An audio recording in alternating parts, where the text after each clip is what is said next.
A deal has apparently been reached, and so far it seems like everyone hates it.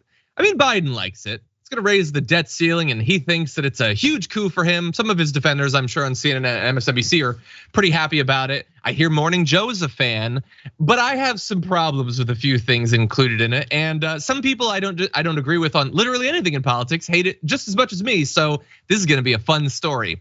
First, here is Joe Biden's announcement about the deal that has apparently been reached, but not finalized yet. Yeah. It hasn't gone through, bear that in mind. Anyway, he says the agreement represents a compromise, which means not everyone gets what they want. I'm talking to you, pores. Anyway, that's the responsibility of governing. And this agreement, the rich get what they want. Let's be clear about that. Not everyone is not equally distributed across the economic spectrum. But anyway, those are my words. I'll go back to the president. This agreement is good news for the American people because it prevents what could have been a catastrophic default and would have led to an economic recession, retirement accounts devastated, and millions of jobs lost. That is one of my favorite sorts of statements in politics because it is not technically untrue, but it is also lacking in all of the context that it deserves. Like, why is it that we got to this point where you needed to make this deal with Kevin McCarthy and a new Republican majority that gives away a whole bunch of things that, oh shucks, you're sorry to have to give away, but it is a compromise. We could have not had to do this at all. You could have raised the debt ceiling before the Republicans took over, and this sort of deal wouldn't have been necessary. He doesn't mention that, of course. I have a feeling many of the boosters of this deal will not be mentioning that, but we are going to acknowledge that. We're also going to acknowledge that not everyone gets what they want, that abstract language. Yeah, it means specific things though. For instance, it means that there's gonna be cuts, I think they said like $186 billion or something, to non-defense discretionary budgeting. It includes domestic law enforcement, forest management, scientific research. Oh, we still do that, and more. It would limit all discretionary spending to 1% growth in 2025. So basically 2 years of budget cuts. They say growth of 1%, but inflation is higher than that, so it's cuts, okay? And they're not doing defense, so you can sort of figure out where that's gonna come from. The military budget is going to increase to $886 billion next year, then again to 895. That's what they say. That doesn't mean that's what the final budget is going to be. When has it ever only gone up $9 billion in a year?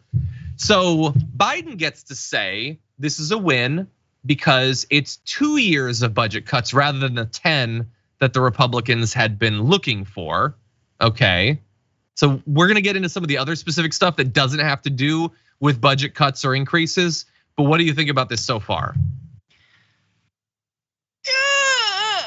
That's what I think about it. It's a deal. Not everyone gets what they want.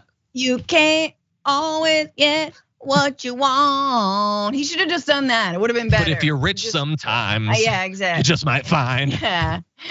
Yourself on a plane to Epstein Island. I mean, you get what you need. Sorry, I don't, whatever. I don't know how this song. I mean, look, it is going to hurt working people. That's what this deal does, right? And like, notice how, when do we get a say?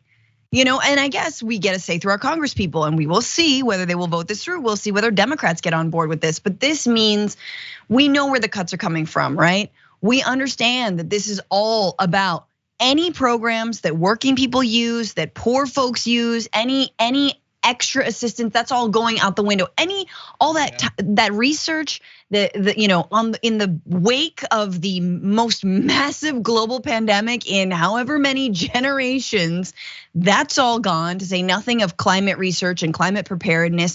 To say nothing of talk about student debt relief, all of the things that were on the docket to help actual people. That's all going away. And at the same time, you've got the Fed over there raising interest rates again on working people. So, we'll never be able to afford that home, or we'll never be able to start that small business. All the stuff that they profess, and all because Joe Biden doesn't want to mint a coin with him with the dark Brandon eyes, lasers.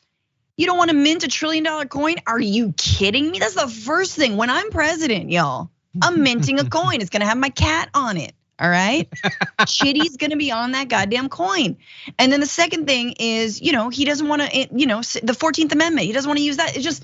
It's like, if this is how little he's going to fight for something so critical to the everyday function of not just this economy, but the global economy, then what about abortion rights? Then what about voting rights? Then what about climate change? Is any of us holding our breath for that?